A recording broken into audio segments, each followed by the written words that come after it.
Because there was no outsiders. It was isolation, it was visualization, it was motivation, and it was dedication. There was nothing else going on in my life. Each level comes with higher levels of family members telling you can't do it. People telling you that you're not qualified. People warning you that it's too risky, and what if you lose it all for your family and you guys end up destitute?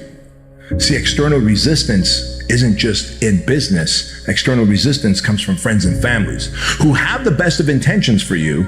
They mean well, but they're telling you that they doubt you. In not so many words, they're telling you that they doubt you. They're telling you that I don't think you have what it takes. And you're like, you know what? I'm gonna work harder to get to that next level. The thing is with me is I don't give up.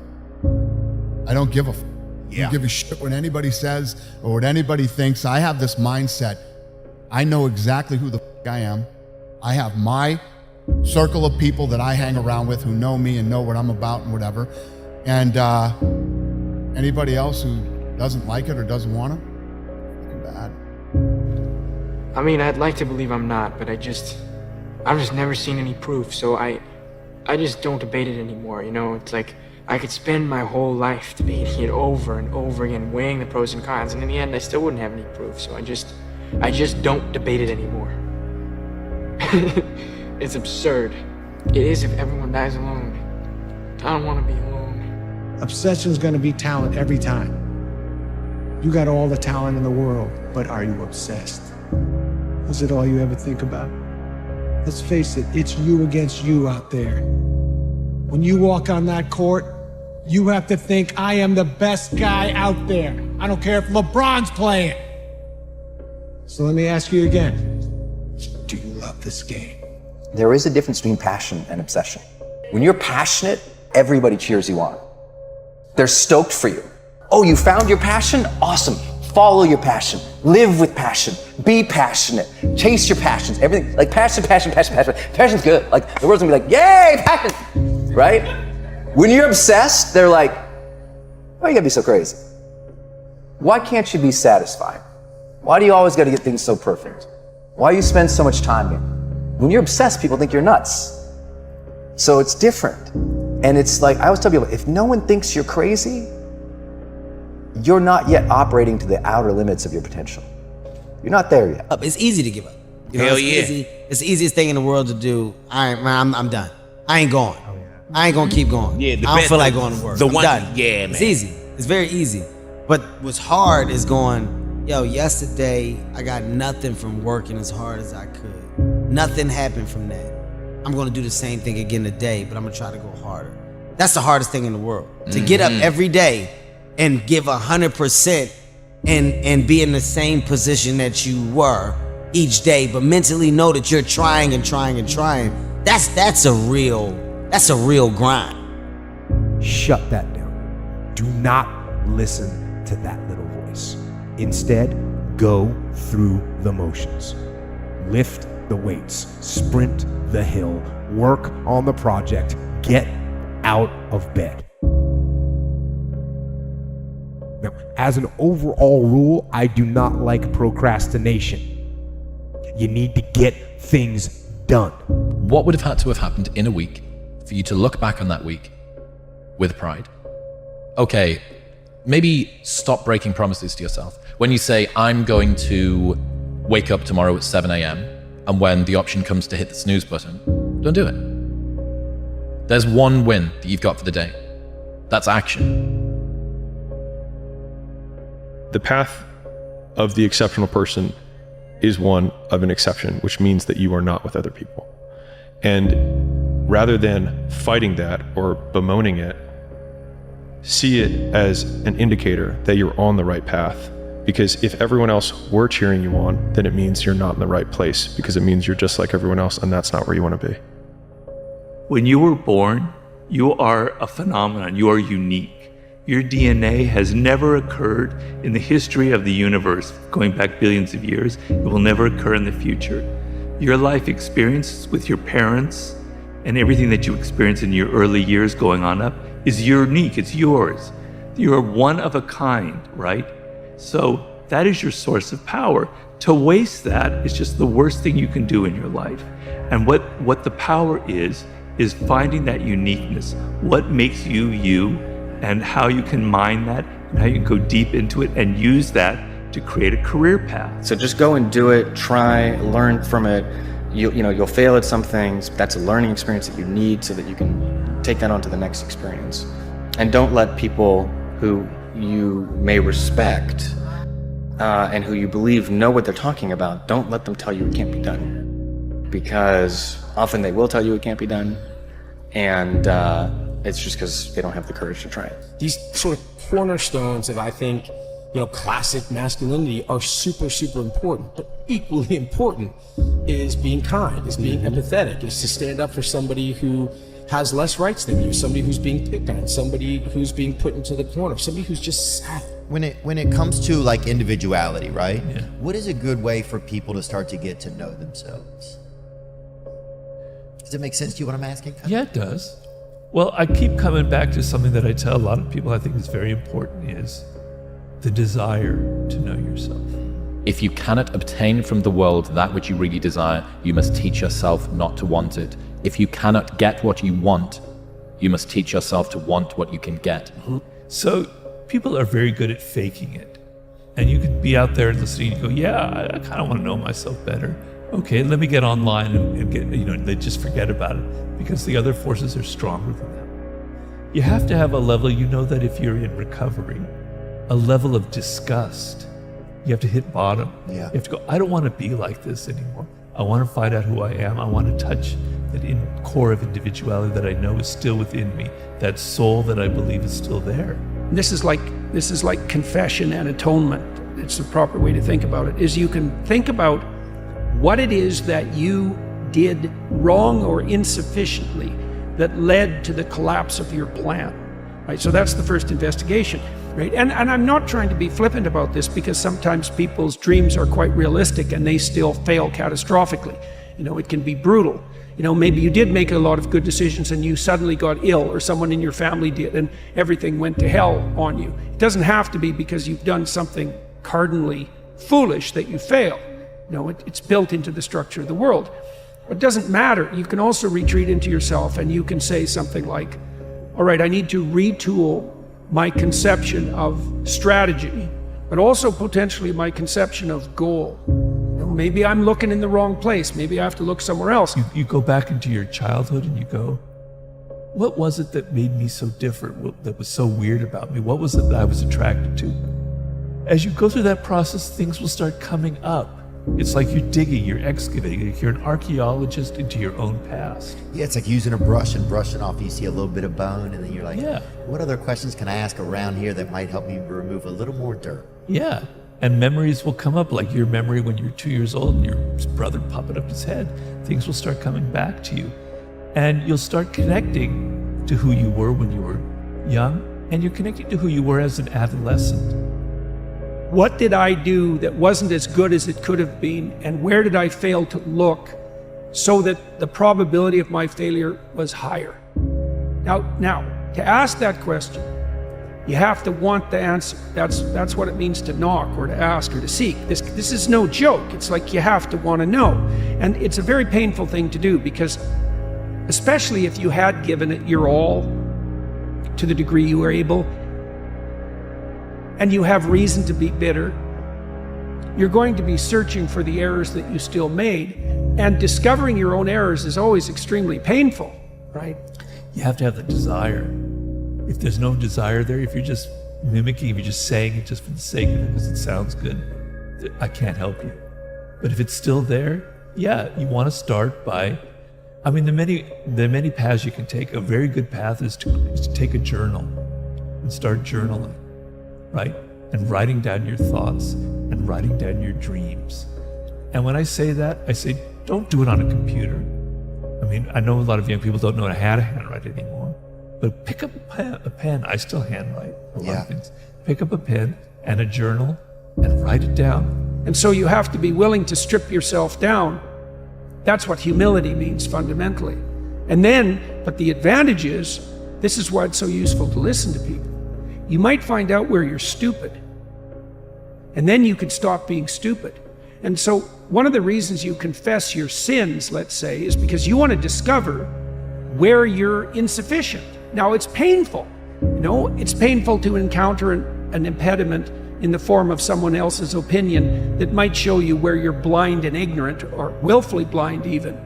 But the advantage to that is you can rectify the error, and then as you move forward, you're stronger. So there's a gospel statement that's very relevant to this. So Christ tells his followers that if they knock, the door will open. If they ask, they'll receive. And if they seek, they'll find. I want you to remember what you did when no one else believed in you. What did you feel? What did you see that no one else saw, that no one else felt? Remember that moment. That is your superpower. It's unique to each individual. It's at your disposal anytime you need it. It's yours. Nobody can take it from you. You want to know a crazy universal truth though? If you want other people to love you, you're actually wanting love from yourself. If you want other people to accept you, it's because you actually don't accept yourself. See, the world is just a reflection of yourself. What you're searching for from the external world is really just what you're truly wanting from yourself. So you have to learn to fill yourself up first. And if you do that, you'll realize that you don't need anything from anyone. This is the most incredible method I've ever seen. I learned it some years ago. Just rewrite your goals every morning. Because every time you write your goals down, you're programming them into your subconscious mind. When you program them into your subconscious mind, you set up a field of vibration within your brain. And this law of attraction, based on this field of vibration, attracts into your life people and circumstances that harmonize with your dominant thoughts. What you do is you create a force field, which we cannot explain scientifically, but it is a field of vibration that goes out from you and attracts back into your life everything that you need to realize your dominant goals. You can have anything you want. Anything that you can hold in your mind on a continuing basis, you can have. Anything that you are crystal clear about wanting and are willing to pay the price to get, you can have.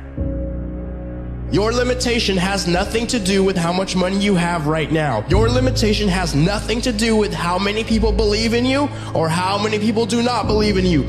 Your limitation has nothing to do with your past failures. Your only limitation has everything to do with your development and use of your imagination. If you can see it here and you have the courage, the audacity to work, believe, suffer to bring it out into the world, anything is possible for you.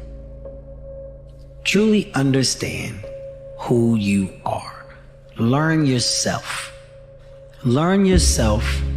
Learn your pros and your cons. Get your flaws. Get them out the way, but with you, not to nobody else. This is a you and you thing. Of the shit that you know you need to work on. And I'm telling you people, when you really look yourself in the mirror and you start to pick yourself apart by yourself, there's only room for improvement. Nothing here is permanent. That's why it is super valuable. Tomorrow you may be gone, I may be gone. That is what makes it super valuable, isn't it? So make this happen, that you in your life, you will not waste your life generating one negative thought, one negative emotion, one negative word, one negative nonsense. Do what really matters, because it's so brief and so precious. 150,000 people died yesterday though. Do you get that? And you're still here, and you can't find something to be grateful for? You're still complaining about your little teeny tiny struggles. But I bet that if given the option, every single one of those 150,000 people would be glad to change places with you right now. You're alive, your heart is beating, you have food, you have water, you have shelter, you have clothing, you have a few people that love you. You have so much to be grateful for.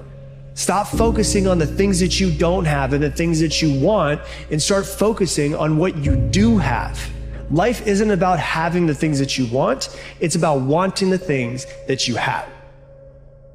Can I stay true to what I said I would do, long after the mood that I've set it in has left? Can I stay true to what I said I would do, long after the mood that I've set it in has left? So what we read, what we watch, what we listen to, are often precursors to the thoughts that we have. Oftentimes we look at the things that we're trying to accomplish. No, who is the person that I'm trying to become? I would often ask people, what's more important? What you acquire, what you accomplish, or who you become, right? Who we become will last a lot longer than the things that we seek to accomplish or even accomplish. And so when we talk about commitment device, when you have a goal, when you have aspirations, when you have things that you want to do, what are the things that we can put in place that can keep us committed? Man, you've changed. You've changed. Success doesn't change you. It changes the individuals around you. Because what happens is now those individuals see your success. The same individuals that you say, you can't do it, and they watch you do it. Now what happens is, when I talk about with each win, it's a little bit more lonelier, because what you're doing is you're creating separation from everybody else. We have so many individuals in there paying attention to their enemies that they forget to watch their friends. You don't start things and not finish them. You don't quit. There's nothing that comes out of quitting besides knowing that you didn't finish. We finish everything. You start it, finish it. If you're gonna do it to try and be the best. Not be better than other people, be the best for you. Do your best. Do the very best you could do. And look, whatever the outcome is, the outcome is. It's not like you can control the outcome. You can't. In life, you just can control your attitude. You can control your effort. You can control what you put into it. And sometimes you have to be okay with that. A lot of people ask, when is my life going to change? Your life is going to change when you decide to change. Your decisions create your destiny. We want this, we want that, yet we don't do anything to change. If you decide to change, truly decide and are 100% committed, decide means to cut off from, no other option. If you do that and start moving towards the things that you want, there will be change. It might not be perfect, you might not get exactly what you want, but I 100% guarantee you that you will have change moving in the direction that you want. Your dreams should terrify you. That's the point. They should push you outside your comfort zone because they are the opposite of a sure thing. But that doesn't mean following your dreams has to be impossible. Even on the hardest days, there should be nothing you'd rather fight for. So find that thing, the one that calls you to keep walking down that path. Trust it, because you're worthy of it. Are you willing to sit in the struggle long enough to find your authentic voice?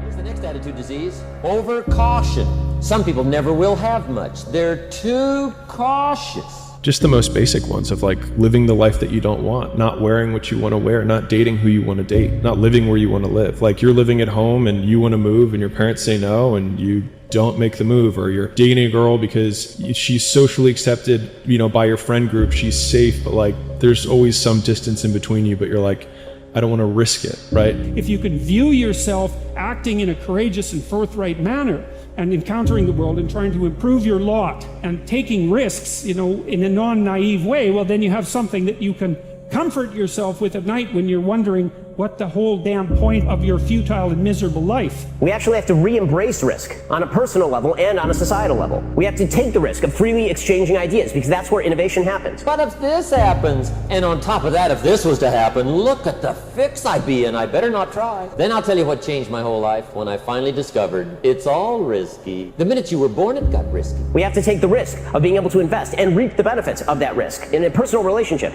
getting married is a risk. It is foregoing a current benefit for a future gain. Every decision you make is a risk. The biggest risk of all, of course, is the decision to be free and to take responsibility for your own choices. If you think trying is risky, wait till they hand you the bill for not trying. If you think investing is risky, wait till you get the tab for not investing. See, it's all risky. Getting married is risky. Having children is risky. Going into business is risky. Investing your money is risky. It's all risky. Somebody says, yeah, but I'm looking for safety and security. Fine, then huddle in a corner. I found that nothing in life is worthwhile unless you take risks. Nothing. Nelson Mandela said, there is no passion to be found playing small and settling for a life that's less than the one you're capable of living. I'm sure people have told you to make sure you have something to fall back on. Make sure you got something to fall back on, honey. But I never understood that concept, having something to fall back on. If I'm going to fall, I don't want to fall back on anything except my faith. If you go into the land of the stranger, which is exactly what you do when you try out any new endeavor, right? When you start a new job, or when you start a new educational enterprise, or when you start a new relationship, doesn't matter. You're out there in unexplored territory. I want to fall forward. I figure at least this way I'll see what I'm going to hit. Fall forward. Reggie Jackson struck out 2,600 times in his career, the most in the history of baseball. But you don't hear about the strikeouts. People remember the home runs. Fall forward. Thomas Edison conducted 1,000 failed experiments. Did you know that? I didn't know that. Because the 1,001st was the light bulb. Fall forward. And the same thing happens to you when you start a new job. And you'll find that when you start a new job, especially if you've stretched yourself a little bit beyond your zone of comfort, that you very much feel like an imposter, right, when you're first there. And then the question is, well, how do you master that? And the answer to that seems to be, well, it seems fairly straightforward. If the place that you're in has any degree of possibility, if it isn't inhabited by demons, so to speak. Every failed experiment is one step closer to success. You've got to take risks, and I'm sure you've probably heard that before, but I want to talk to you about why that's so important. And the idea of just living an okay life just sounds so terrifying to me, that the freedom to fail over and over again is still more fulfilling to me.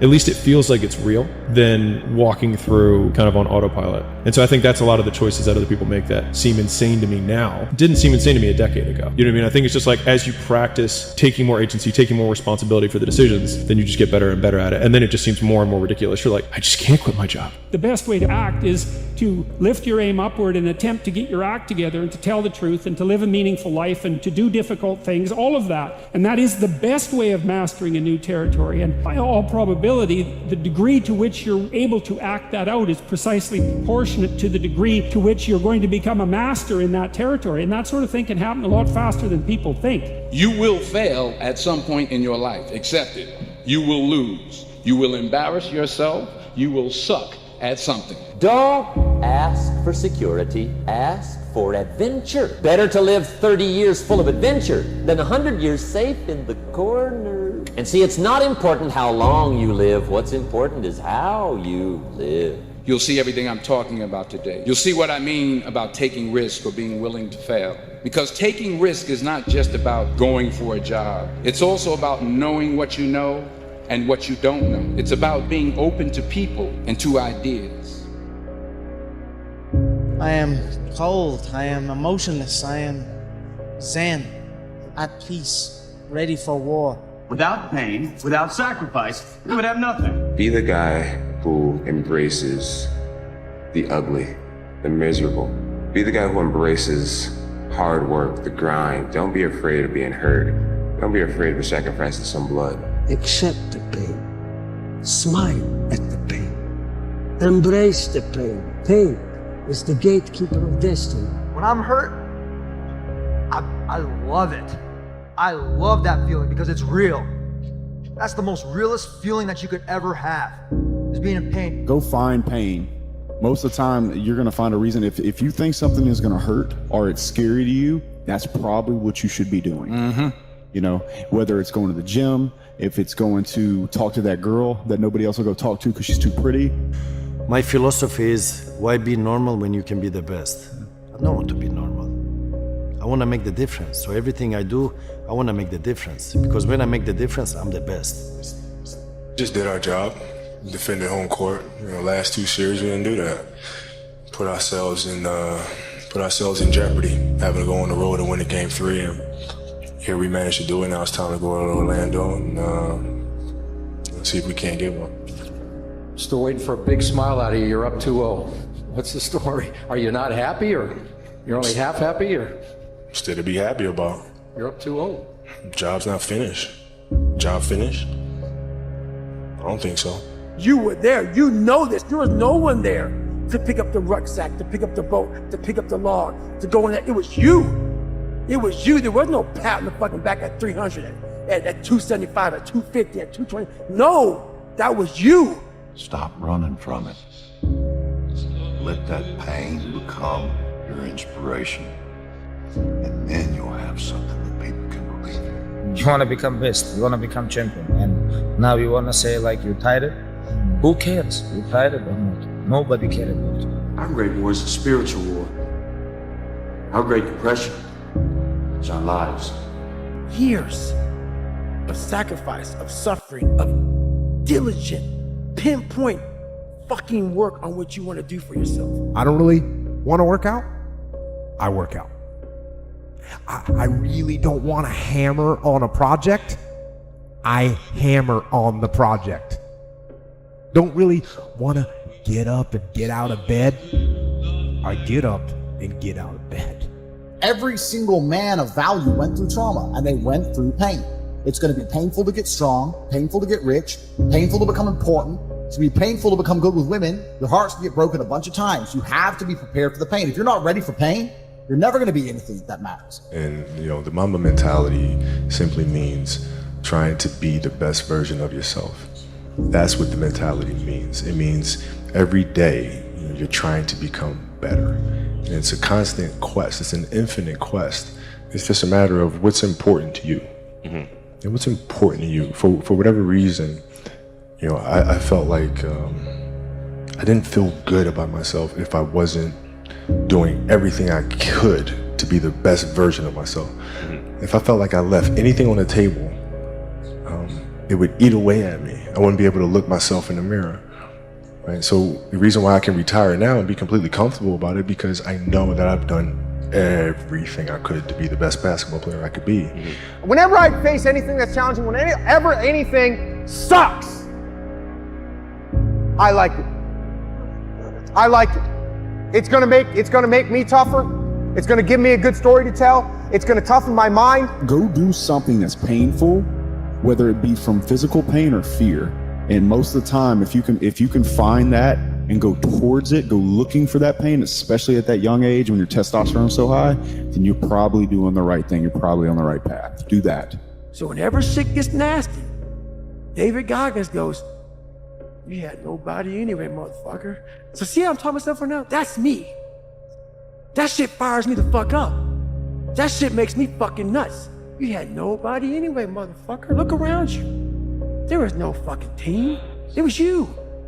There was no weight loss program or mom and dad waking you up saying you can do it, you can be better, trying to build belief. You built belief when you had nothing. The truth in front of you is it sucks. It's painful. It's fucking mind-numbing. And that is the truth. I used to ask myself, can I do this? And something said within me, you're the one. You're the one. And let me tell you something, ladies and gentlemen. While you're here, and before you go back home to your respective cities and communities, write down at least 5 reasons on why you deserve your dream, on why you won't give up, what's going to make you unstoppable, why you must be unreasonable, because logical, practical thinking says you can't do it today. But if you want to produce unreasonable results in your life, like living your dream and taking charge of your destiny, you've got to be an unreasonable person. You've got to be an uncommon person. If you want to be great, you want to be the baddest motherfucker ever at what you do, you're going to be misunderstood by everybody because you're going to be so fucking obsessed and so driven to get there. That's what it takes. That's true. It takes every second of your fucking life. Anybody says balance? Yeah, balance is important for a lot of fucking people. It is. But if you want to fucking go to that edge where people do not like you, don't understand you, question everything you fucking do, you've arrived. When you are misunderstood to the point where fucking people think you're psycho and you're nuts and you're this and that, why are you in the fucking gym at 1 o'clock in the fucking morning? You just got through doing an op for fucking 13, 14 hours at the Ranger School, man, at the gym. What's wrong? You will never understand what is wrong with me. And that's why I'm so fucking glad you don't, because I'm in the right fucking spot. When people don't understand you anymore, you're in that spot of obsession and drive where people are like, what the fuck is wrong with this guy? I don't want to talk to you, man, because you're not going to get it. You're not going to get it. At 43, I'm still putting 100-mile weeks, still doing thousands of pull-ups, thousands of push-ups, because I'm not allowing myself to become civilized. The worst thing that can happen to a man is become civilized. You lose that fucking fight. You lose that, why the fuck am I doing this shit? I'm good. You ain't good, man. You ain't never fucking arrived. And that's just my mentality. You may have more, but you never fucking arrived. You want to be uncommon amongst uncommon people. Period. If you're, like for me, what got me in trouble with the Navy SEALs is I wanted to be one so bad. So bad. I fought my ass off. And I saw them as uncommon people. Very uncommon. But once you become a Navy SEAL, you're all Navy SEALs, so guess what happens? You're fucking common again. I wanted to be uncommon amongst uncommon people. Promise you, every single person who wants to do something with their life and has done something with their life has gone through the exact chapter that you're going through, and it's the lonely chapter. It's the chapter where you don't fit in with your own friends, but you don't have the outcomes yet to fit into a new group of friends. And you're doing this thing, you're consuming content on the internet, you're doing these free tutorials online to try and figure out how to set up a podcast and where do I host this thing? And then you're going through this and you're like, is this even worth it? Because you have no signs of success, right? But if there's anything that you can take away from what we're saying right now is that the sign of success is the hate that you get along the way. And what you can't do is bend the knee to their hate and fit back into the conformity because it's comfortable and it's warm. Because like in the Matrix, when Trinity opens the door, when Neo's about to go take the red pill and he wants to get out of the car, she says, Neo, you've been down that road and you know exactly where it leads. And I know that's not where you want to be. And then he closes the door. Like right now, this moment that you're going through is Trinity opening the door and being like, you could go back. But then you'd have to remember exactly what the reason was that you decided not to go out to begin with, just because you listen to this podcast and you consume this content, you're like, I can fucking do more than this. Like, because you are starting to live in some of that, how where you look in the mirror and you're like, I can do more. And you start to see the person that you could be. And you're like, this does start to feel like hell. The bottom line is, no one's coming. No one. No one's coming to push you. No one's coming to tell you to turn the TV off. No one's coming to tell you to get out the door and exercise. Nobody's coming to tell you to apply for that job that you've always dreamt about. Nobody's coming to write the business plan for you. It's up to you. And because you're only ever going to do the things that you feel like doing right now or that feel good right now, unless you understand that you've got to parent yourself, you got to push yourself, you're not going to make your dreams come true. You're just not. We're not wired that way. You weren't born that way. You weren't that way when you were growing up, and you're certainly not that way as an adult. That's why losing in life is so important. Whether it's getting dumped, getting fired, losing a game, loss, those feelings where things didn't work out your way, that's important because it lets you know this is the bad feeling that comes when it goes wrong, and you improve, and then it makes the good feelings of victory all the better. The only way you're ever going to get to the other side of this journey is you have got to suffer to grow. To grow, you must suffer. And some people will get it and some people won't. You have to live in it, you have to be comfortable in it, and then maybe some of that shit will help you a little bit along the way. If you stay in your comfort zone, that's where you will fail. You will fail in your comfort zone. Success is not a comfortable procedure. It is a very uncomfortable thing to attempt. So you got to get comfortable being uncomfortable if you ever want to be successful. It takes more effort to start in the beginning, and more people are right about the fact they're like, hey, you're not going to hit it big. And guess what? A month in, you're not. But they're only measuring on months. And at 6 months, you're also not going to have hit it big yet. And they're going to be like, I'm still fucking right. And at a year, you're still not going to have hit it big. And they'll still be fucking right. And every day that you haven't hit it, they're going to feel like they were right. But they're wrong. Because they're measuring in days and you're measuring in decades. In everybody's journey where they are so different because they've started to do new things that they no longer fit in with their old set of friends, but they're not sufficiently developed that they've gained their new set of friends and they're unsure. Should I go back? Should I lean back into getting a bag in with the boys on a weekend? Is that the highest, way that I can live my life passion forward? Because that's what everybody else does. And all of my friends are taking the piss. Oh, not drinking again. Too good for us, are we? Not going out again this week. Oh, okay, well, enjoy staying in home and reading, fucking nerd. So you're going to feel the pain of being ostracized from the group of friends that you used to have. But you're stuck in this messy middle where you haven't yet worked out who you are on the other side of this. And that lonely chapter that's in the middle is something that I would say almost nobody that I've ever met who has gone from a place where they are to a place where they want to be hasn't gone through. Because if I just think, well, tomorrow I'm just gonna coast and eat Twinkies and watch TV. Oh, hello sadness, my old friend. Hello depression. Because when you're not doing anything, you feel like shit. And that's just a part of being a human being. And we can pretend that we're something other than what we really are. And we can pretend, nah, me, man, I'm just cool, just chilling, doing nothing. Bullshit. Several people live to be 100 years old, and they have great lives, and they have great kids. Their kids go to college and all sorts of stuff. But somewhere in their life, there was a point where they had a decision to make. They can go left or right on this path. Left was the easy route. Right was the hard route. A lot of people take the easy route. And they had a good life that way, but the better life was going to the right side. And you may have 20 years of pain and suffering to get past it, but a lot of us die never truly starting our journey. But I didn't get here doing everything that I love. I did a fuckload of shit I hate, and I did it for a very long period of time. And I did not have anyone to root me on. And in fact, I had many people who were actively trying to destroy my path and tell me why it was a terrible idea. Now, like I was telling you before, if you want to be ordinary, you ain't even got to listen to me. Just go on about your business. If you think ordinary's cool, ain't no problem. It's some really, really wonderful ordinary people. But if you are sitting in this room and you have extraordinary aspirations, then you're gonna have to do extra. You put extra on top of ordinary and you come up with extraordinary. It's no other way. I'm sorry, but here's the fact. All of you have extraordinary capabilities, all of you.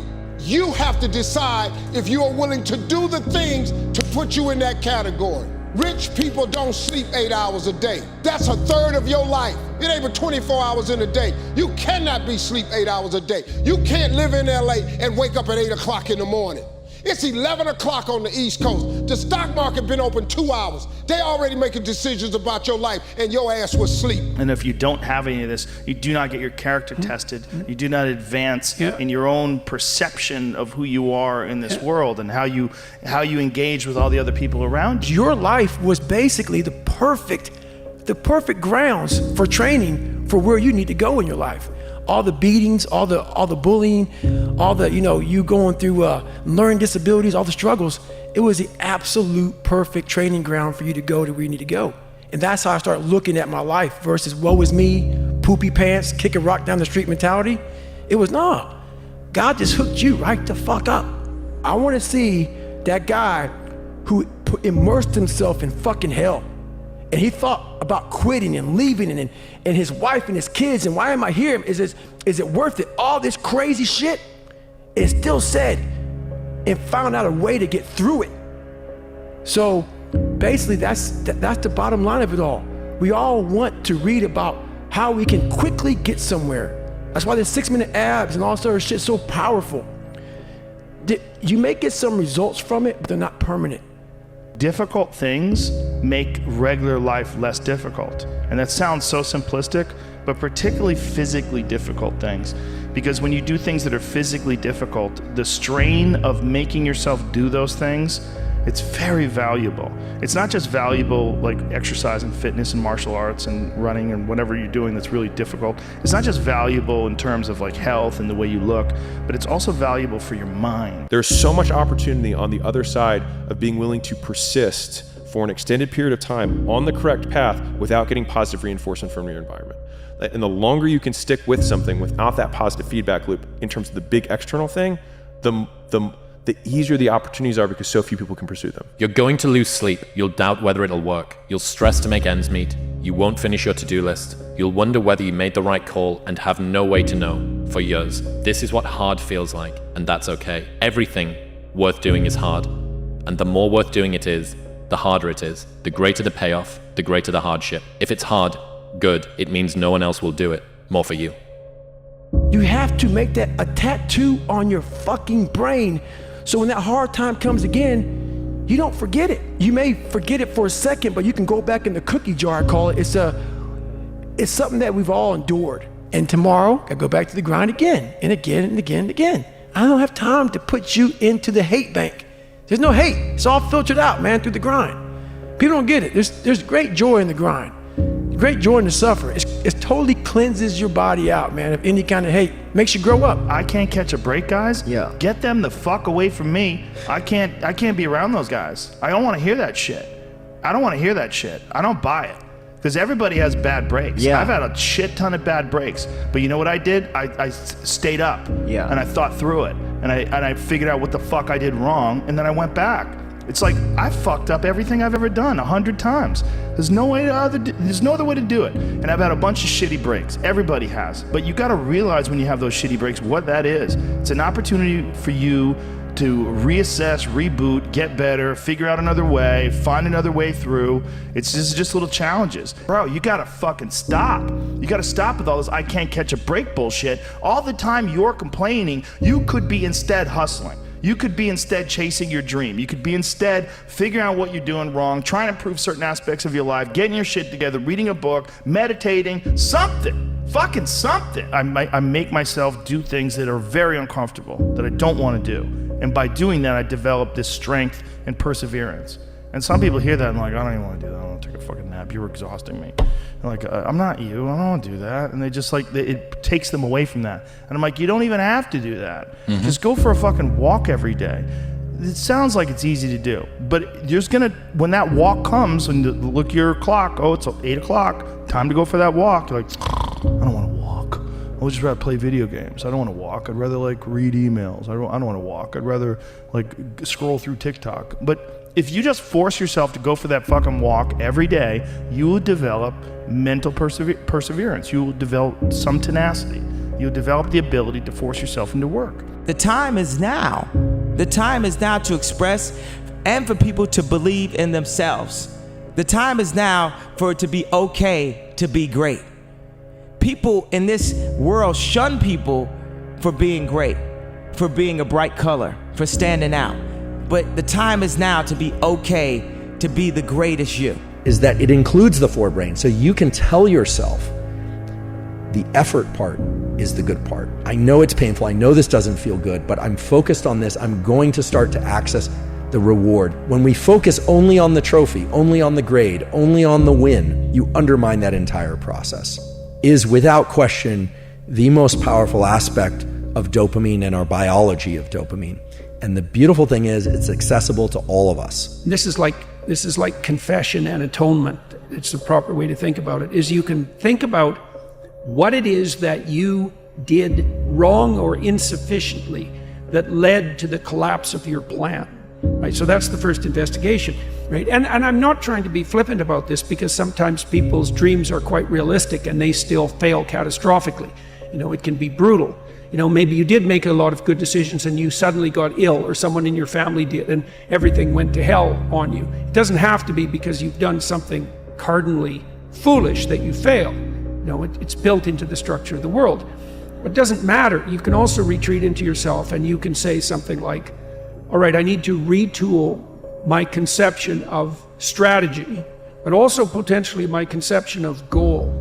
You know, maybe I'm looking in the wrong place. Maybe I have to look somewhere else. What did I do that wasn't as good as it could have been? And where did I fail to look so that the probability of my failure was higher? Now, to ask that question, you have to want the answer. That's what it means to knock or to ask or to seek. This is no joke. It's like you have to want to know. And it's a very painful thing to do, because especially if you had given it your all to the degree you were able, and you have reason to be bitter, you're going to be searching for the errors that you still made. And discovering your own errors is always extremely painful. And so you have to be willing to strip yourself down. That's what humility means fundamentally. And then, but the advantage is, this is why it's so useful to listen to people. You might find out where you're stupid, and then you could stop being stupid. And so one of the reasons you confess your sins, let's say, is because you want to discover where you're insufficient. Now, it's painful.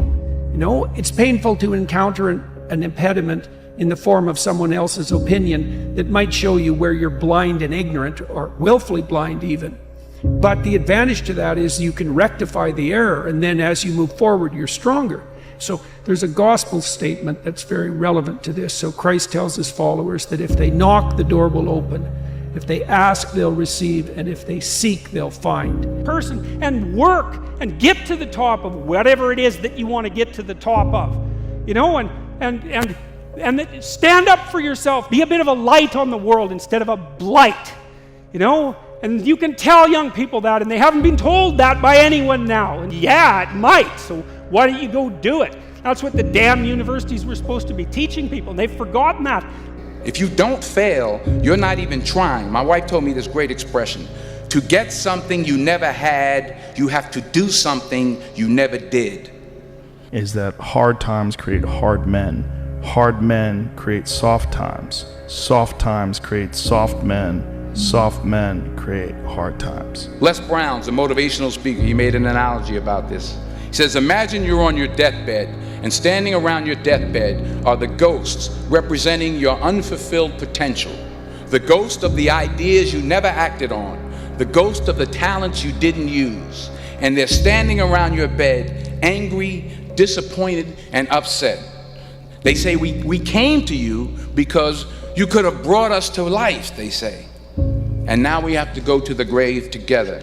So I ask you today, how many ghosts are going to be around your bed when your time comes? The hardest thing in life is figuring out who you are and what you want to do for the rest of your life. And once you figure that out, you wake up every day and you work toward it. It's impossible for you to fail if you know who you are, what you want to do, and you wake up every day and work toward it. When I seen that Bentley at the boxing gym and I seen that diamond Rolex, I said, I want that. And I knew what it took.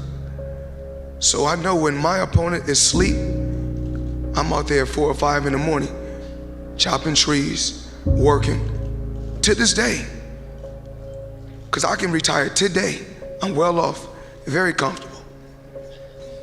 But I got the will to win. Work, work, work, work, work. No results, but I'm a little bit better. Work, work, work, work, work. Work, work, work, work. No results, but I'm a little bit better. Work, work, work, work, work. No results, I'm a little bit better. Work. Boom. Just got paid. I just got paid. And it looks like overnight success. Yeah. It's like, oh shit, it happened in a year. No, bro. Sacrifice temporary fun for permanent dreams, or sacrifice your permanent dreams for temporary fun. Those times when you get up early and you work hard, those times when you stay up late and you work hard, those times when you don't feel like working, you're too tired, you don't want to push yourself, but you do it anyway. That is actually the dream. When they saw me in the gym in the pumping iron days, they said, why is it that you're working out so hard? 5 hours a day, 6 hours a day, and you have always a smile on your face. The others are working out just as hard as you do, and they look sour. And I told people all the time, I said, because to me, I'm shooting for a goal. In front of me is the Mr. Universe title. So every rep that I do gets me closer to accomplishing that goal, to make this goal, this vision turn into reality. Every single set that I do, every repetition, every weight that I lift will get me a step closer to turn this goal into reality. So I couldn't wait to do another 500-pound squat. I couldn't wait to do another 500-pound bench press. I couldn't wait to do another 2,000 reps of sit-ups. I couldn't wait for the next exercise. We got to face adversity. Adversity breeds character. We have to be willing to go through hardship, through suffering, through pain, through crying periods. All of that stuff, don't shy away from any of that, because it just makes you stronger. And I think today, a lot of times, our youth is so into kind of, oh, let's make him feel good. Oh, no, let's be more sensitive. In life, folks, you cannot change your life unless you change something. If you always do what you always did, you'll always get what you always got. What one great thing would you dare to dream if you knew you could not fail? If you knew beyond a shadow of a doubt that you could not fail, what one thing would you set as a goal for yourself? What if you only had 6 months to live? What would you stop doing? What would you do more of? Who would you spend time with? Is what you really value? What is really important to you? Interesting about being alive is that you're all in. No matter what you do, you're all in. This is going to kill you. So I think you might as well play the most magnificent game you can while you're waiting. Because do you have anything better to do? Really? Why not pick the best thing possible that you could do? Why not do that? Maybe you could justify your wretched existence to yourself that way. I think you could, because you're more powerful than you think. Way more powerful than you think. I mean, God only knows what you are in the final analysis. You're blind to your own weaknesses, but you're also blind to your own strengths. And then it would be better for the community. It's like, how far could you take that? If you stopped wasting time, and if you stopped lying, and if you oriented yourself to the highest possible good that you could conceive of, and you committed to that, how much good could you do? Well, I would say, well, you should be afraid of taking risks and pursuing something meaningful. But you should be more afraid of staying where you are if it's making you miserable. It's like the first thing you want to do is dispense with the idea that you get to have any permanent security outside of your ability to contend and adapt. It's the same issue with children. It's like you're paying a price by sitting there being miserable. And you might say, well, the devil I know is better than the one I don't. It's like, don't be so sure of that. The clock is ticking. Yeah, and if you're miserable in your job now and you change nothing, in 5 years you'll be much more miserable and you'll be a lot older. What would have had to have happened in a week for you to look back on that week with pride? Okay, maybe stop breaking promises to yourself. When you say, I'm going to wake up tomorrow at 7 a.m. and when the option comes to hit the snooze button, don't do it. There's one win that you've got for the day. That's action. Okay, well, like you get a job? Like when do you become a man? You become a man when you become responsible for other people. And part of that is taking accountability. Yep. And so like I'm very new to this being a man thing. And I'm still not there. That told me going to war made you a man. Going to prison and coming back makes you a man. Making $1 million makes you a man, you know, and it doesn't. And you don't know it till you've done all these things and realize, damn, I'm still a little fucking boy. Yeah. Or been around people who've been there a bunch of times. Hard work is hard. Generally, most people don't like working hard. Some people do, but most people work hard in order to achieve some end goal. End goals are terrific and rewards are terrific, whether or not they are monetary, social, or any kind. However, working hard at something for sake of a reward that comes afterward can make the hard work much more challenging and make us much less likely to lean into hard work in the future. There's a classic experiment done actually at Stanford many years ago in which children in nursery school and kindergarten drew pictures. And they drew pictures because they like to draw. The researchers took kids that like to draw and they started giving them a reward for drawing. The reward generally was a gold star or something that a young child would find rewarding. Then they stopped giving them the gold star, and what they found is the children had a much lower tendency to draw on their own. What would have had to have happened in a week for you to look back on that week with pride? Maybe stop breaking promises to yourself. When you say, I'm going to wake up tomorrow at 7 a.m. and when the option comes to hit the snooze button, don't do it. There's one win that you've got for the day. That's action. If you had a friend and every single time that you and your friend decided that you were going to go out for dinner, that friend either showed up 2 hours late or didn't show up at all, you would stop trusting that person. That is the relationship that you have with yourself.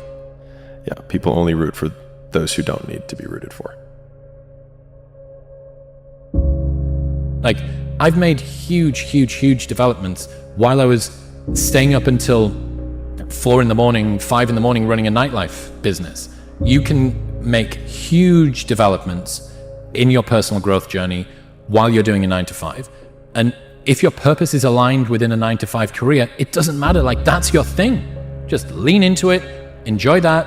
And all of the guys that don't know when they're supposed to start or when they're supposed to stop, or they've got to be the taskmaster, or they don't know what they're supposed to do today, and they don't get holidays, and they don't get all of that, you don't have to worry about any of that. There are tons of advantages of having a 9-to-5.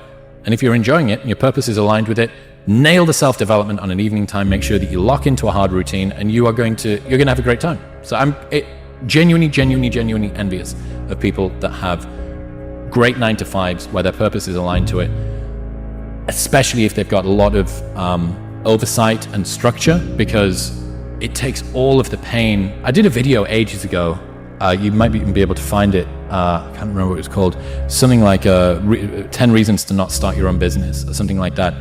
And it was about precisely this, that it's not all it's cracked up to be, to go and work for yourself. So, I don't know, the disparaging of 9 to 5s, I'm not on board with that. Is it possible to be world-class whilst having fun? That's the question for me this year. It may be that in order to be world-class, fun has to go out the window. And if that's the case, it'll make me sad, but it's whatever, like that's a price that you perhaps need to pay. But I'm really, really trying to do this. So what brings me joy? Hanging out with my friends, being outdoors, doing new things, visiting new places, going for good food, especially in different, like adventure and novelty for me are very invigorating. It's also a great way to make time slow down. When people say, I can't believe how quickly this year's gone, what they mean is I don't remember the days that have gone so far in this year. One of the best ways that you can slow this down is to add more memory units, and memory units are highly derived from how much novelty there's been. If you drive the same route to work every day for 3 years, that's basically 1,000 journeys that's condensed down into one memory, unless there's one day in particular where it was rainy and you skidded, or you were involved in a car crash, or someone gave you a phone call and told you that you got a raise or whatever. Like, you'll remember those. But because it's always the same thing, it just gets condensed down into essentially one memory. So trying to vary and add as much novelty in as possible is very good. As the world has become so comfortable, we're having to go out of our way to actively seek discomfort. We inject it into our lives. We artificially inseminate it. People, every time that you achieve something, what you're doing is positing a new minimum bar which you have to get over, right? Fantastic, I've just done this many plays or made this piece of art that's sold for a particular amount of money or whatever. How exciting. And almost immediately there is this sort of like post-coital realization that, oh my God, that's the new bar for my best performance. That's really high. That means I now need to be even better at my next thing.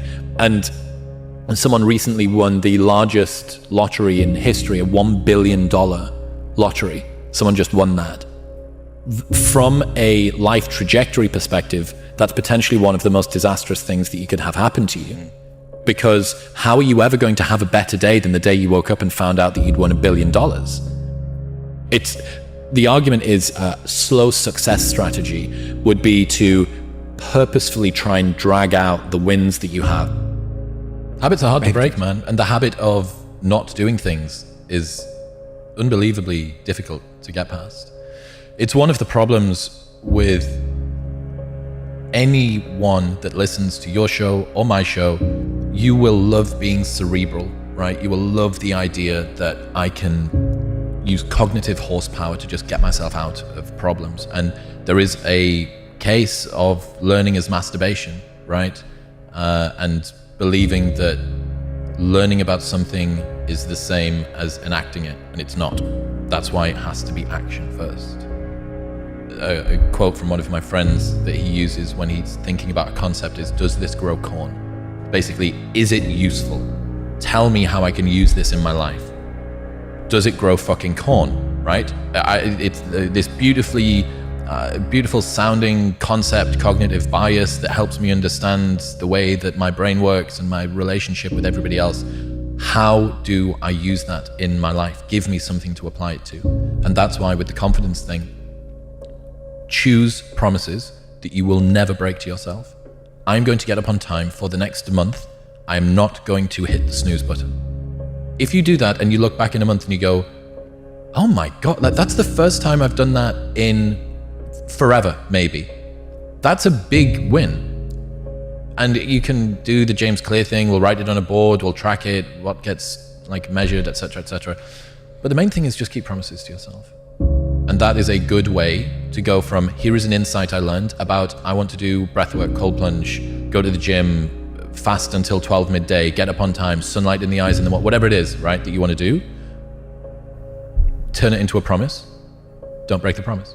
You're going to lose sleep. You'll doubt whether it'll work. You'll stress to make ends meet. You won't finish your to-do list. You'll wonder whether you made the right call and have no way to know for years. This is what hard feels like, and that's okay. Everything worth doing is hard. And the more worth doing it is, the harder it is. The greater the payoff, the greater the hardship. If it's hard, good. It means no one else will do it. More for you. Right. And it's not just me that's got better. The world is undeniably a better place because of the sort of person that I've become. I'm a better friend, I'm a better son, I'm a better boss, I'm a better partner. I've had the fortune of reaching tens of millions of people on this podcast, and I've given TEDx talks, and I've improved the texture of my own daily existence because of the process that your work triggered. You do not know the depth of impact that your work has had. And if the option had been there, I, and probably a lot of other people, would have happily taken on our share of your suffering over the last year if it would have somehow helped as a thank you for how you've helped us. And so I just asked them a couple questions. I was like, who here before pledging started was like, I want to be a part of this house? The guys are like, me. Okay. I'm like, okay, got it. Who here thought it was going to be easy? Who here thought it would be hard? They raised their hands. I'm like, guys, this is what hard feels like.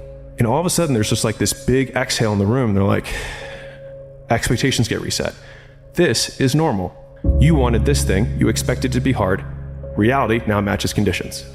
Sorry, expectations now match conditions. This is what hard feels like. And then all of a sudden it's like they got permission to feel shitty. And by getting permission to feel shitty, they stop feeling it. And the next one is like, what if we confront it and say like, what if they're right? Now what? Because I think a lot of effort gets put into trying to deny reality, right? Like there's this clip that I shared from Tom Bilyeu, and he was talking about how he gets made fun of for his ears being big, right? And I think it's a really good clip because his point that he was making, because it's such a visual, easy example for people to understand. He's like, is that it's true. I do have big ears. And so that's like if they're like, you have no right to be making content. Are they right? Okay. And yeah, I'm still going to do it anyways. Because the thing is like, one of the things that I had earlier on in my career was like, I didn't think I was a really good person. Like I was like, I'm not a good person. Yeah, like some people are like, yeah, I just had that, right? And I had a history, whatever. And one of the things that gave me a lot of respite or relief from that kind of thought process was like, that's okay. Because I can still do the things that create success and not deserve it and still get it. And that actually felt very powerful for me. Because it was like, I don't have to deserve the success. I can still just do the stuff that gets it. It's like, you don't have to deserve the girl, but you can still do the things that get her. And do you deserve her when you have her? I don't know. Who knows? I hate the word deserve to begin with, right? Yes. But like that concept, because also I could segue into like gratitude around like, if you think you deserve it, then you don't enjoy it. But that has been super powerful for me, which is like, what if they're right? And because a lot of people are they spend so much effort trying to fight the fact that the comments might be right. This might have been a fucking terrible thumbnail. Yep. You know what? This might have been a boring video. This post might have been regurgitated content. This post might have been inspired too closely by someone else's post, right? What if they're right? And does it make me a piece of shit? What if it does? And I hear stats like that and I just think, man, it is so easy to win. Like that. I mean, like when I hear that, that's exactly what I think. I'm just like, man, for everyone who's like struggling to win, it's like most of the pain that people experience is purely in their own minds. And so to your point, I think there's an interesting one between like burnout versus hard.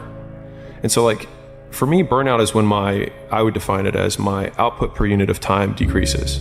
So I can see that that's measurable, right? Now, like I can say like number of pages that I edit or the quality of the content that I create, like my output per time, like the team knows when I'm like 6 hours, 7 hours into recording something, they're like, I literally start like slumping. You're like physically, I just start like slumping and I like my cadence isn't as like, I'm just not as sharp, right? There's that versus emotional burnout, which I think people mislabel as burnout when really it's just like they don't know how to reframe reality. And so what it really is they got a comment on a post that bugged them. And like, again, it's like pulling it from the shadows. It's like, no, this stuff doesn't work. It's like, hold on. What's the one voice that actually is coming through? What is the real thing? Well, there was this comment. Okay, great. It's embarrassing to even have to say that. But when you say it, then you admit it and all of a sudden you put it in the light and the shame kind of starts to evaporate. Because then you can name it and be like, is this comment bigger than my future? Is this comment bigger than me? And one of the things that that has helped me was saying like, what's true about this? You stay in poverty until you learn the first lesson of poverty, which is 2 words, my fault. And so when I was younger, I was really angry at my parents, like many people are, right? Justified or not, doesn't really matter. I was very angry and I blamed them for the woes of my life. And I realized that when I was 19 that these people that I hated, I was giving all the power over the fact that I wasn't the person I wanted to be. And I was like, well, it's their fault. And the idea that I had actually given these people that I hated power over my success was ultimately something that made me feel sick to my stomach, and was what allowed me to point the finger of blame inwards and say my fault, and then at least take ownership over the fact that sure, maybe your dad didn't hug you enough, or maybe your mom wasn't present, or whatever it is, right? It's like, and like, I said this the other day, and it'll probably piss off a lot of your audience, so, you know, we can put our soft earphones on. If you suffered from racial inequality, if you suffered from gender inequality, if you suffered from being born in Bangladesh, if you were sexually abused your entire life, you would be completely justified in the fact that you are not achieving the things that other people who didn't have those disadvantages have achieved. And I say this as a white guy who was born in America to a doctor father. I understand that. But to the same degree, you have the opportunity that Chris nor I have, which is that you can be an inspiration to people who went through the same thing and succeeded, despite those circumstances. Because I can promise that there is somebody who has had it worse and has done it better. And I think that one single point of proof, and like, there's a global point of proof that you can look for sure, but like, you can be that very local point of proof in your community or sub-community. And I think as soon as we shed that, that's like, I'm a big fan of power follows the blame finger. So like, wherever you point the blame finger is where the power follows. And so it's like, if you point it at the government has the power. If you point it at your spouse and say like, it's their fault that I'm not in shape, it's their fault, they never let me do anything, it's like, well, you're giving them all the power. And so it's like, until you're like, it's my fault, it also becomes my responsibility. What is? What if it's not your fault? It doesn't matter. And like, I can't run marathons because I lost my leg at birth. And either you can just never try, or you put the metal thing on. That those circumstances, it's very important that people take control of their mind and their body in a way that allows themselves to calm down, to reduce the so-called stress response. You're too activated, you're too alert, you're too agitated, and you want to be less alert, less activated, and less agitated. When we're too activated and we want to calm down, and we're trying to say, calm down, don't say the thing that you shouldn't say, don't do the thing you shouldn't do. And then there's the other kind of limbic friction, which is the world is happening really fast and we feel buried, we're overwhelmed, and we need to get more activated. We need more energy. We need more energy. We need to be able to lean into life and we're feeling overwhelmed. So the first thing for anyone trying to navigate stress, and then we'll talk about trauma, is to understand what kind of stress they're dealing with. Are you exhausted and having a hard time getting your energy up? Or is your energy too high and you're having a hard time getting your energy down? Because the solutions to those are often quite different. Trying to control the mind with the mind is like trying to grab fog. You're never gonna grab it. The nervous system includes the brain, but also all the connections to the body and back again. And so when you can't control your mind, you wanna do something purely mechanical. All trauma, anxiety, fears, they all map back to stress in some way. Now, you can have stress without trauma, you can have anxiety without trauma, but you can't really have trauma without stress and anxiety. So even though there aren't really strict definitions of the boundaries between trauma and stress and fear, I think it's fair to say that trauma is a fear and or stress response that's happening at the wrong times. Right? It's sort of carrying over from an experience that's making life uncomfortable or in some cases exceedingly challenging. The other side of things, when you're feeling overwhelmed and fatigued, there are two ways to approach that. First is the kind of foundation of fatigue, which is almost always poor sleep and scheduling of sleep. This is something that doesn't get discussed a lot. And I don't think I've discussed this on any podcast previously, but getting better at sleeping is a whole set of practices. But sleep is a slow tool. It's not a real-time tool, because if you're feeling exhausted and you have to get up and have your day, deal with children, deal with work, deal with life, we can talk about how to get better at sleeping, but in real time, what you want to do is you want to bring more alertness into the system. Focus and alertness. The way to do that is to take advantage of a very well-established medical fact. All medical students learn this, all MDs know this, which is that there's a direct relationship between how you breathe and your heart rate. When we inhale, it almost feels like everything's moving up. But actually what happens is our diaphragm moves down. Okay, so when we inhale, our diaphragm moves down. What happens, our heart literally gets a little bit bigger. The volume of the heart gets a little bit bigger, which means that whatever blood in there is moving per unit time a little bit slower. And there's a set of neurons in the heart called the sinoatrial node that sends a signal to the brain and says, hey, blood flow is slowing down. And the brain sends a signal back to the heart and says, okay, let's speed up, and speeds up the heart rate. So the short, concise way to put it is when you inhale more vigorously or longer, you're speeding up your heart rate. This actually, there's a name for it in the medical community, but the important thing to understand is as you inhale, you're sending a neural signal to your heart to speed up. And when you exhale, the diaphragm moves up, the heart gets a little bit smaller, literally because there's less space there. Then there's a signal sent to the brain, and the brain sends a signal back and says, slow down the heart rate. And more alert. You actually can just simply make your inhales a little bit more vigorous or a little bit longer than your exhale. Or more vigorous inhales will speed up your heart rate and make you more alert. Longer or more vigorous exhales will slow down your heart rate and make you less alert. Act first.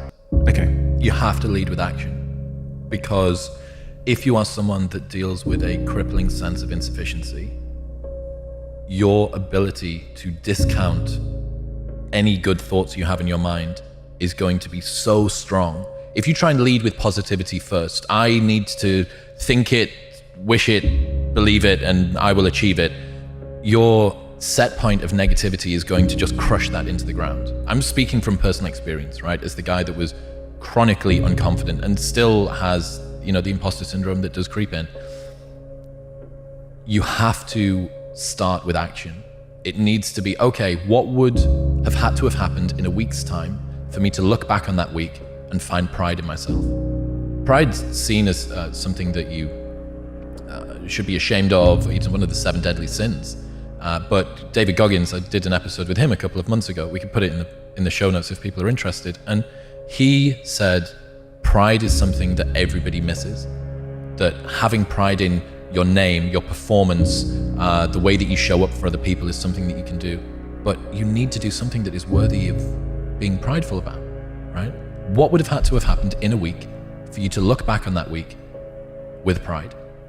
Okay, maybe stop breaking promises to yourself. When you say, I'm going to wake up tomorrow at 7 a.m. and when the option comes to hit the snooze button, don't do it. There's one win that you've got for the day. That's action, right? And it is just, it's tried to say the Peterson clean your room thing, but the reason that works is that you start with the smallest ever step and you expand out from that. You want to become a writer. You want to leave your job and become a writer. Okay, can you commit to writing 1 blog post on Substack per week for the next 3 weeks? That would make you feel like less of a loser if you did that. Action has to come first if you're the sort of person who is chronically unconfident, because you will drag your sense of identity behind you. Mark Manson says that identity lags behind our status by about 1 to 2 years. So for both me and you, in 2 years' time, we'll go, I understand why I was in LA that day, and look back. Start with action and make small promises to yourself that you don't break. If you had a friend and every single time that you and your friend decided that you were going to go out for dinner, that friend either showed up 2 hours late or didn't show up at all, you would stop trusting that person. That is the relationship that you have with yourself. You need to be able to trust your own word. And a lot of us don't, because life is very convenient and it is easy for people to not stick to the promises that they set themselves, because our ability to be idealistic is always going to outstrip reality's ability to deliver that to us. As soon as you posit an ideal, you then begin to compare yourself to that ideal. And true hell is when the person that you are meets the person that you could have been. And you do it anyways. Shoot, I can't remember where it was from. But basically the best art is art where the artist makes it for themselves, and where you see commercial work is where a bunch of people are trying to make something for an audience.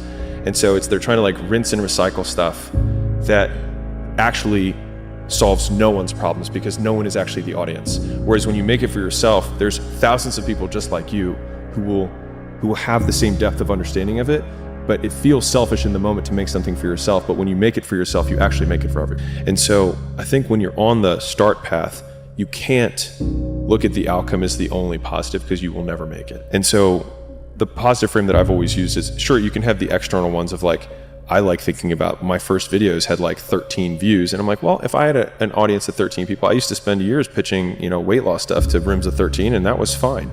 And so thinking about that way was helpful. But the most helpful frame was thinking about who I was becoming as the asset that I was building. So in real time, whenever I finished a long day's work, I was becoming more like the type of person who could work for 5 years without reward. And that would be part of the story I would someday tell. And so some of the biggest reinforcers I've had in my life has been future casting the story that I would tell about the shitty period that I was in. Like, I remember when I was sleeping on the floor at my gym because I didn't have enough money for 2 rents. And I was like, I will fucking tell this story. And when I lost everything for the first time, I have the screenshot of the bank account. Like, when I show it, people are like, oh, look, there's that thing. But they forget that there was a person who screenshotted it to be like, this won't fucking happen again. And I think having a larger narrative of where you're ultimately going, one, gives you the vision of where you're knows where he's going, but it allows the dragons that you have to slay along the way, the hard things that you have to overcome, to feed into the larger narrative of the story that you'll someday tell. And so like, no one ever tells stories about the hero who made it all happen immediately and had no hardships. No one cares, right? Like, okay, you were born to a billionaire. Is there a story there? Not really, but everyone loves the story because we can see ourselves in the character and how much we hope to be like them. And it's the being like them, not the having what they have, that we usually like. And so reframing ourselves as the hero of that narrative in my harder times was what really got me through that, and thinking, I will tell this story someday.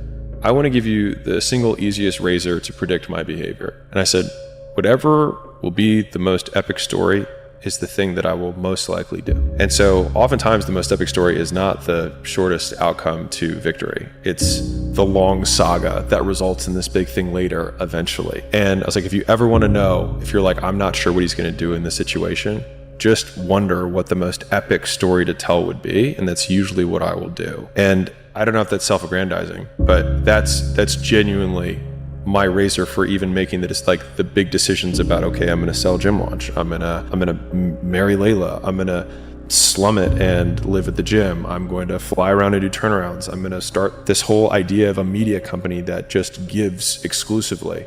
Like, how do I put all these together? It's like, well, what would be the most epic story? And I thought of this idea of just like, when I think about who that story I want to tell is this billionaire that documented the entire thing the whole way and just gave. Because I always thought, I was like, I wish that Elon Musk and Warren Buffett and all these guys would have and Jeff Bezos would have just I would love to have seen 1997 Amazon content. And a lot of the content in terms of it's getting 5 views. It's it's okay, because when we make it, they're gonna come back and watch this. So I don't need them to watch it today. I want them to know that it's here when I do. And I think that got me out of the loop of it. I have to win right now. And then every one of them is just dropping a kernel or a breadcrumb for future me to refer back to. It won't get harder. This is the hardest part. And so if you can just make it through this, everything else is downhill. It's not that the things that the dragons you're going to slay aren't going to get bigger. They are. But you become so much more equipped to slay them back. And you have so many more allies. You have people in the stands cheering for you. You have the audience. You have all of these other things that are behind you. But at the beginning, it's just you with a stick against a bear. And arguably, that fight is a harder fight to win than beating a dragon when you have a nuclear bomb and 6 nations behind you. And so it's not even the size of the hardship, it's just also the resources and how few of them you have, and how so much of the beginning is literally burning the one thing you have, which is time. Because you have no leverage. You don't have the money to pay other people to help you. You don't have the resources to go get someone no one can learn it for you. It's there's a lot of the things that we care about a lot. No one can work out for you. It doesn't matter how much money you have. No one can learn skills for you. And so in the early days, it feels so painful because you're you look around to see who can help you, and then you're like, fuck, it's me again. And I think getting comfortable with the idea that each of these things, kind of like Slumdog Millionaire, if you've seen that movie where I'll give you the TLDR. He goes through his entire life of randomness, and he gets on the Who Wants to Be a Millionaire version in India. And it has 12 questions to make $1 million.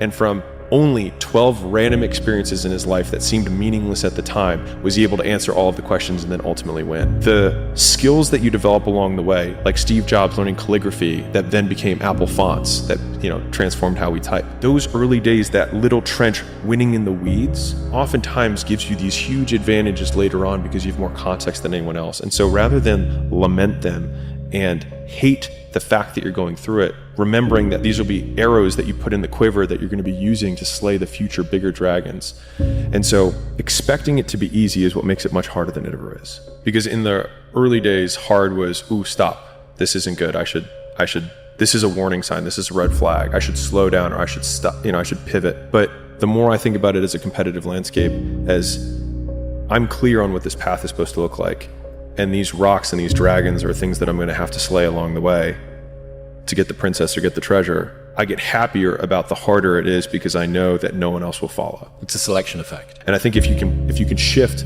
from this is hard to no one else will be able to do this, then it flips from being this thing that you're like, oh, poor me, to oh, poor everyone else who's going to have to fucking try. Yeah. And I think that is so much more motivating as a frame for the exact same circumstance. Like the amount of times when I was on my lonely path where I was too different from the friends that I had, but not successful enough to be friends with the people that I wanted to be friends with. That's when you want people to root for you. That's when you want people to support you. Once you've already won, people are like, he's amazing, he's so good. But like, that's the time when you need it the least. And so you always have to be the person who roots for you before everyone else does. And it's usually a single clap in the auditorium for a very long period of time. It is a slow clap that's just you rooting for you. And that visual, I think, is one that you can kind of take because it is, people struggle to do things alone. And the path of the exceptional person is one of an exception, which means that you are not with other people. And rather than fighting that or bemoaning it, see it as an indicator that you're on the right path. Because if everyone else were cheering you on, then it means you're not in the right place, because it means you're just like everyone else, and that's not where you want to be.